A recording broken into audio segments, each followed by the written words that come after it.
आप देख रहे हैं प्राइम टीवी, सच साहस सरोकार। नमस्कार, आप देख रहे हैं प्राइम टीवी और मैं हूं आपके साथ नंदिनी यादव। लोकसभा के चुनाव में साल भर से भी कम का वक्त बचा है।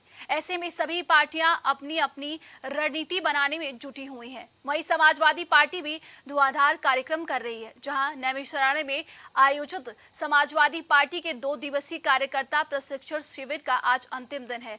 जहां प्रशिक्षण शिविर कार्यक्रम में पहुंचे पार्टी के राष्ट्रीय अध्यक्ष ने सत्ताधारी भारतीय जनता पार्टी को जोरदार तरीके से निशाने पर लिया। शिविर के पहले दिन जहां असुर का मुद्दा गरमाया रहा, पार्टी के नेता भाजपा के लोगों को असुर बताने में जुटे रहे।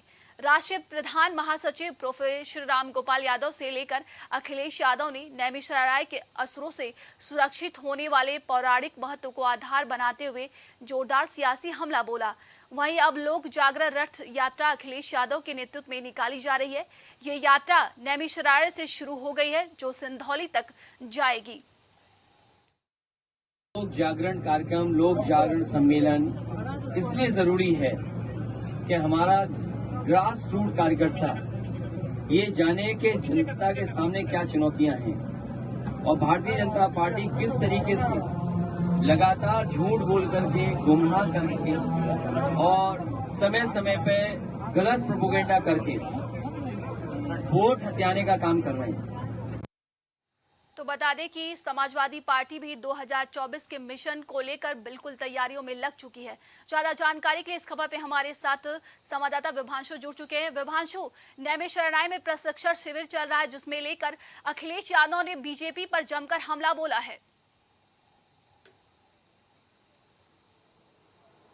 जी बिल्कुल नंदनी, आपको बता दें कि समाजवादी पार्टी अपने लोकसभा चुनाव तैयारियों में जुट चुकी है और कई अभियान की शुभारंभ भी कर चुकी है। आपको बताएं कि इस अभियान की शुरुआत से पहले समाजवादी पार्टी उत्तर प्रदेश के 75 जिलों से तमाम जो पदाधिकारी हैं, चाहे बात की जाए जिलाध्यक्ष, चाहे बात की जाए मंडल अध्यक्ष की, चाहे पूर्व विधायकों की, चाहे पूर्व सांसदों की, या पूर्व जिला पंचायत अध्यक्षों की, या पूर्व क्षेत्र पंचायत सदस्यों की, इन तमाम जो सपा के नेता हैं, इनको एकजुट करके और एक मंच पर लाकर और 2024 लोकसभा चुनाव को लेकर कहीं ना कहीं उन्हें प्रशिक्षण दिया गया है। आपको बताएं कि कल इस अभियान की शुरुआत हुई। प्रशिक्षण अभियान की शुरुआत में समाजवादी पार्टी के राष्ट्रीय महासचिव शिवपाल यादव और सपा के वरिष्ठ नेता और विधान राज्यसभा के सदस्य राम गोपाल यादव के द्वारा की गई। अगर आपको बताएं कि कल कहीं ना कहीं शिवपाल यादव बूथ मैनेजमेंट और साथ ही साथ कार्यकर्ता कैसे भारतीय जनता पार्टी का मुकाबला करे और जब सपा का 50+ सीट जीतने का जो दावा है उसको कितना पूरा कर सके, इसको लेकर शिवपाल यादव कल जानकारी देते हुए कार्यकर्ताओं को नजर आए थे। उसके ठीक बाद आपको बताएं कि कल देर शाम सूबे के पूर्व मुख्यमंत्री अखिलेश यादव नैमिषारण्य धाम जाते हैं, जहां वो चक्रजू नैमिषारण्य का विशेष एक मान्यता प्राप्त है, वहां पूजा अर्चना करते हैं और वो अपने संबोधन में कहते हैं कि हिंदी रीति रिवाज के अनुसार कहीं ना कहीं 4 धाम की यात्रा के बाद, नैमिषारण्य के यात्रा के दर्शन के बाद ही 4 धामों की यात्रा पूरी होती है। और कहीं ना कहीं उन्होंने कहा कि इसे नैमिषारण्य से हम 2024 की लड़ाई की शुरुआत कर रहे हैं। आपको बता दें कि लेकिन सबसे बड़ा सवाल ये उठता है कि आखिरकार जी विभांशु, सबसे बड़ा सवाल ये उठता है कि आखिरकार अखिलेश यादव ने नैमिषारण्य धाम को ही क्यों चुना है प्रशिक्षण शिविर के लिए? जी बिल्कुल नंदनी, आपको बताना चाहेंगे कि हाल फिलहाल में अगर देखा जाए तो समाजवादी पार्टी रामचरितमानस के मुद्दे पर कहीं ना कहीं घिरते हुए नजर आई थी और इसे सॉफ्ट हिंदुत्व के तौर पर देखा जा रहा है। अखिलेश यादव इस पर पूरी तरह से अपना बयान दे चुके हैं कि सॉफ्ट हिंदुत्व या किसी भी तरह का हार्ड हिंदुत्व का प्रस्तुतिकरण हम नैमिषारण्य से नहीं कर रहे हैं, मगर राजनीतिक विश्लेषकों के द्वारा कहा जा रहा है कि समाजवादी पार्टी अब सॉफ्ट हिंदुत्व का कहीं ना कहीं रास्ता अपना रही है। आपको बताएं कि शिविर में अगर बात की जाए तो आज अखिलेश यादव पहुंचे, कार्यकर्ताओं से बातचीत किए और 2024 चुनाव को लेकर गुरु मंत्र दिए। और अगर बात की जाए नंदनी, तो जो तमाम कार्यकर्ता प्रदेश भर से आए थे उनको कैसे बीजेपी से मुकाबला किया जाए इसको लेकर दिशा निर्देश दिए। साथ ही साथ बूथ स्तर पर सपा को कैसे मजबूत किया जाए इसके लिए आने वाले दिनों में उनकी तरफ से कहा गया कि जिम्मेदारियों को तय किया जाएगा। साथ ही आज से जन जागरण यात्रा की शुभारंभ की गई, जिसमें एक बार फिर कहीं ना कहीं 2022 की तर्ज पर समाजवादी पार्टी एक चुनावी रथ लेकर और प्रदेश के अलग अलग कोने में जाएगी और अलग अलग विधानसभाओं में जाकर सूबे के पूर्व मुख्यमंत्री और समाजवादी पार्टी के राष्ट्रीय अध्यक्ष अखिलेश यादव के साथ तमाम बड़े नेता जो भी क्षेत्र के होंगे वो वहां पर सभाएं करेंगे। अब आपको बताएं कि भारतीय जनता पार्टी के महासंपर्क अभियान के तहत जहां टिफिन पर चर्चा की जा रही है, तो टिफिन को मुद्दा बनाते हुए अखिलेश यादव ने कहा कि अपने अपने टिफिन खाने से मजा नहीं आता और इस शिविर में हम के माध्यम से हम भारतीय जनता पार्टी के जो तमाम नेता हैं उनके टिफिन खाने का काम करेंगे। साथ ही उन्होंने कहा कि प्रदेश की जो ट्रैफिक व्यवस्था है वो पूरी तरह से लचर हो चुकी है। ट्रैफिक का व्यवस्था कहीं ना कहीं अब किसान सांड खेतों से निकलकर अब सड़कों पे आ गए हैं और ट्रैफिक की व्यवस्था अब सांड देख रहे हैं। तो कहीं ना कहीं यातायात की जो सुविधाएं हैं उस पर अखिलेश यादव तंज कसते हुए ट्रैफिक संभालने की जिम्मेदारी सांड को देते हुए नजर आए हैं। और उन्होंने कहा कि अगर समाजवादी पार्टी की सरकार बनती है, विभांशु, क्या समाजवादी पार्टी को ये पता लग चुका है, क्योंकि हमेशा समाजवादी पार्टी पर ये आरोप लगता है कि वो एक विशेष समुदाय और एक विशेष वर्ग को लेकर चलती है, तो क्या समाजवादी पार्टी ये समझ चुकी है कि अब इससे काम नहीं बनने वाला है, इसीलिए वो सॉफ्ट हिंदुत्व का कार्ड खेल रही है? जी बिल्कुल, अगर बात की जाए तो आपने देखा कि सपा के राष्ट्रीय महासचिव शिवपाल यादव के रामचरितमानस पर दिए गए बयान के बाद कहीं ना कहीं सपा की काफी किरकिरी हुई थी, जिसके बचाव में कहीं ना कहीं अखिलेश यादव और शिवपाल यादव नजर आए थे स्वामी प्रसाद मौर्य के, मगर पार्टी के भीतर का भी माहौल कहीं ना कहीं खराब हुआ था। अगर बात करें तो गौरीगंज से विधायक राकेश प्रताप सिंह कहीं ना कहीं स्वामी प्रसाद मौर्य के इस बयान पर काफी नाखुश नजर आए थे और पार्टी में दो धड़ा हो गया था। और पार्टी को एक बार फिर सपा मजबूत करने के लिए एक सॉफ्ट हिंदुत्व का परिचय दे रही है। और आपको बताएं कि इस शिविर में कहीं ना कहीं स्वामी प्रसाद मौर्य उनकी दूरी वही है जिस पर पत्रकारों के सवाल पर अखिलेश यादव ये कहते हुए नजर आए कि आगे के कार्यक्रमों में स्वामी प्रसाद मौर्य जरूर दिखेंगे। आपको बताएं कि समाजवादी पार्टी उत्तर प्रदेश के 75 जिलों में तमाम बड़े नेताओं को स्टार प्रचारक के रूप में उतारने जा रही है और सामाजिक न्याय और जाति जनगणना के मुद्दे पर कहीं ना कहीं भारतीय जनता पार्टी को घेरने का प्रयास करेगी। अखिलेश यादव लगातार बोलते आ रहे हैं कि अगर जाति जनगणना के अगर नहीं होगी तो एक जो विकास है, जो सामाजिक विकास है, वो कहीं ना कहीं नहीं हो सकेगा। अब कहीं ना कहीं देखें नंदनी, तो कांग्रेस पार्टी और साथ ही साथ सुहेलदेव भारतीय समाज पार्टी और अब समाजवादी पार्टी लगातार जाति जनगणना के मुद्दों पर बात करते हुए नजर आ रहे हैं और 2024 के चुनाव में ये एक बड़ी सियासी मुद्दा के तौर पर देखे जाने वाला है। साथ ही आपको बता दें कि समाजवादी पार्टी के राष्ट्रीय अध्यक्ष अखिलेश यादव ने भी जातीय जनगणना को लेकर ये कहा कि जब तक जातीय जनगणना नहीं होगा तब तक देश का विकास नहीं होगा, उत्तर प्रदेश का विकास नहीं होगा। जी बिल्कुल, आपको फिर दोहराना चाहेंगे कि समाजवादी पार्टी अपने मैनिफेस्टो में 2022 के विधानसभा चुनाव में जाति जनगणना कराने की बात कही थी कि अगर हमारी सरकार बनती है तो हम जाति जनगणना कराएंगे। और उस समय सपा के घटक दल विधानसभा चुनाव के दौरान सपा के घटक दल के तौर पर सुभसपा एक पुरजोर तरीके से जाति जनगणना और सामाजिक न्याय पर बात करते हुए नजर आई थी। अब कहीं ना कहीं सुहेलदेव समाज पार्टी के राष्ट्रीय अध्यक्ष ओम प्रकाश राजभर के रास्ते अलग हो चुके हैं, मगर सपा अपने मैनिफेस्टो में किए गए वादों को लगातार लोकसभा चुनाव में सियासी मुद्दा बनाने की तरफ अग्रसर है। अगर बात की जाए तो अखिलेश यादव साफ तौर से उत्तर प्रदेश की सरकार और केंद्र की सरकार पर हमला बोलते हुए कहा कि ये दोनों सरकारें प्रोपोगंडा फैला रही है। प्रोपोगंडा के तहत कहीं ना कहीं उत्तर प्रदेश की जनता और देश की जनता के साथ छल करने का काम कर रही है। साथ ही उन्होंने कानून व्यवस्था को लेकर बड़ा हमला बोला है आज के संबोधन में। और आपको बताएं कि प्रदेश के अंदर में कहीं ना कहीं अखिलेश यादव एक बड़ा हमला बोलते हुए उनकी तरफ से कहा गया कि प्रदेश में फर्जी एनकाउंटर 2017 से लगातार बढ़े हैं और यूपी में लगभग 14,000 फर्जी एनकाउंटर हुए हैं। साथ ही उनका कहना है कि फर्जी एनकाउंटर के करने को लेकर सरकार की तरफ से पूरे आदेश दिए गए हैं। ऐसा आरोप अखिलेश यादव आज के संबोधन में लगाते हुए। विवांशु, देखिए, समाजवादी पार्टी ने कहा कि वो 40 से 50 सीटें अपना लोकसभा चुनाव में जीत दर्ज करेगी। तो जिस सॉफ्ट हिंदुत्व का कार्ड वो खेल रही है, जिस सियासी रणनीति पर वो चल रही है, तो क्या ये असर दिखाएगा?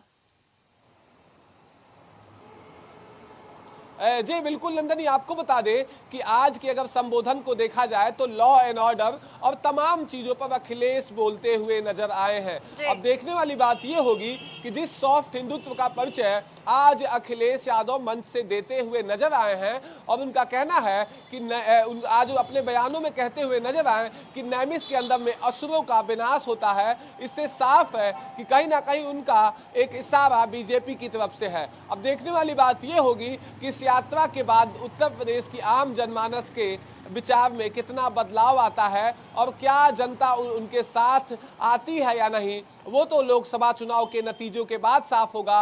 मगर निश्चित तौर से समाजवादी पार्टी, जो रामचरितमानस के अंदर में एक पार्टी को डैमेज कंट्रोल हुआ था, उसके एक डैमेज कंट्रोल के तौर पर नैमिष से अपनी यात्रा की शुरुआत की जा रही है। आपको बताएं कि अगर बात की जाए तो प्रदेश भर से 5,000 कार्यकर्ता। वही भाजपा के टिफिन चर्चा को लेकर भी अखिलेश यादव ने हमला बोला, कहा कि जब टिफिन दूसरे का खुला रहता है तो उसे खाने में बहुत मजा आता है।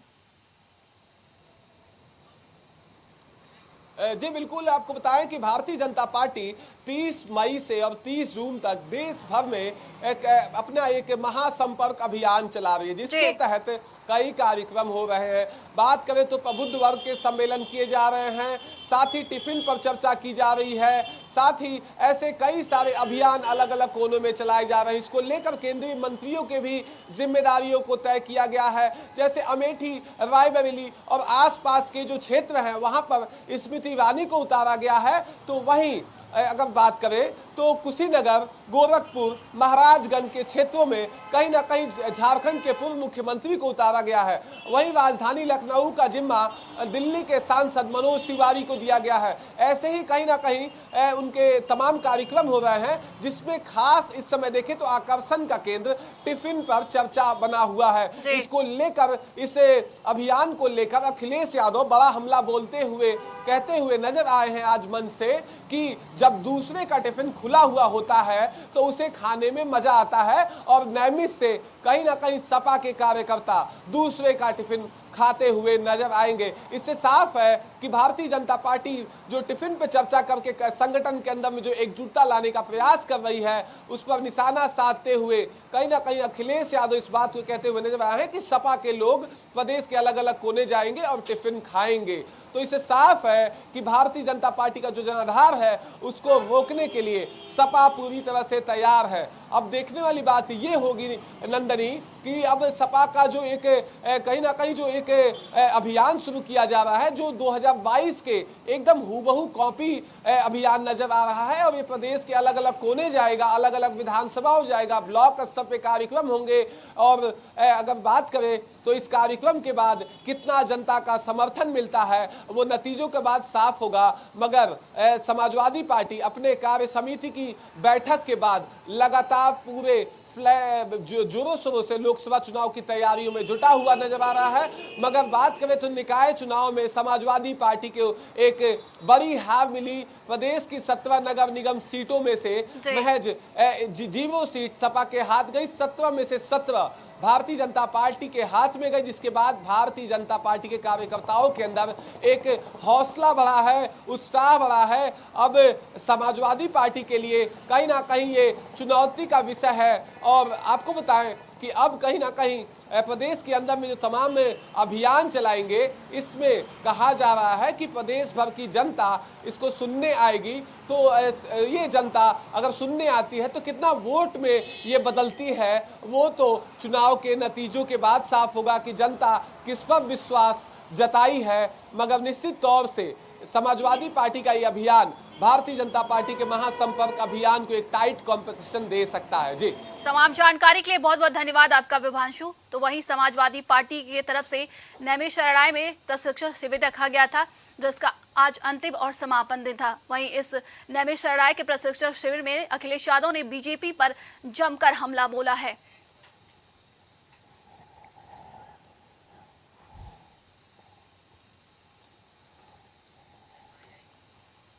तो वहीं बालासोर में हुए ट्रेन हादसे ने देश को एक बार फिर से झकझोर कर रख दिया, जहां की भीषण दुर्घटना पर देश की आज भी मातम मना रहे हैं। बताया जा रहा है कि हादसा बालासोर के बहंगा स्टेशन पर शुक्रवार की शाम को हुआ, जब कोरोमंडल एक्सप्रेस ने मालगाड़ी को पीछे से टक्कर मार दी और उस ट्रेन का इंजन मालगाड़ी पर चढ़ गया, जिसके झटके से असर कोरोमंडल एक्सप्रेस पटरी से उतरकर साइड लाइन पर जा गिरी। तभी विपरीत दिशा से आ रही हावड़ा बेंगलुरु एक्सप्रेस ने वहां टक्कर मार दी और रेलवे के मुताबिक हादसे में 288 लोगों की मौत हुई। लेकिन कुछ मीडिया रिपोर्ट के अनुसार मौत का ये आंकड़ा सही नहीं है। चश्मदीदों के अनुसार मौतों का ये आंकड़ा 1000 से ज्यादा है। वहीं घायलों की संख्या 3000 से ज्यादा बताई जा रही है। ज्यादा जानकारी के लिए इस खबर पे हमारे साथ संवाददाता विवेक जुड़ चुके हैं। विवेक, इस सदी का सबसे बड़ा ट्रेन हादसा हुआ कोरोमंडल एक्सप्रेस को लेकर उड़ीसा के बालासोर ट्रेन में, जहां पर बताया जा रहा है कि 228 जो मौतें हुई थी, ये आंकड़ा गलत है। देखिए, अगर बात की जाए नंदिनी, तो पिछले 20 वर्षों में इससे बड़ा रेल हादसा इस देश ने नहीं देखा है। न जाने कितने लोग घायल हुए और न जाने कितने लोगों की मौत भी हो गई। एक सरकारी आंकड़ा भी आया, जिस सरकारी आंकड़ा के नाते पहले इस जो मौत की पुष्टि हुई, जो आंकड़े बताए गए वो 288 बताए गए। उसके बाद एक अधिकारी ने बताया कि जो मौत के आंकड़े हैं वो 288 नहीं बल्कि 275 है, क्योंकि कई शवों को 2 बार गिन लिया गया था। उसके बाद बात करें फिर ये संख्या बढ़ती है, लगभग 300 के करीब जो है वो माना जाता है कि इस हादसे में लोगों की मौत हुई है और 1100 से ज़्यादा लोग घायल हुए हैं। करीब सभी घायलों को इलाज के बाद उनको अपने परिजनों के पास भेज दिया गया है, मुआवजा भी जारी हुआ। लेकिन अगर बात करें तो मृतकों की संख्या पर अभी भी कोई स्पष्टीकरण किसी भी प्रकार से नहीं बन पा रही है। अगर बात करें तो जिस प्रकार से कुछ मीडिया रिपोर्ट सामने आ रही हैं, उसमें ये हवाला दिया जा रहा है कि मरने वालों की संख्या करीब 1000 का आंकड़ा पार भी कर सकती है। अगर बात करें तो 2 जून को शाम 6:50 पर कोरोमंडल एक्सप्रेस अपने ट्रैक लाइन से भटककर रूप लाइन पे चली गई थी और उस रूप लाइन पे मालगाड़ी पहले से खड़ी थी। पीछे से 128 किलोमीटर की रफ्तार से कोरोमंडल एक्सप्रेस आ रही थी और मालगाड़ी से टकरा गई, जिसमें अगर बात करें तो आगे की कुछ बोगियां और पीछे की कुछ बोगियां कोरोमंडल एक्सप्रेस से अलग हुई और कुछ बोगियां जो है ट्रैक से लुढ़क के उस पार भी चली गई थी।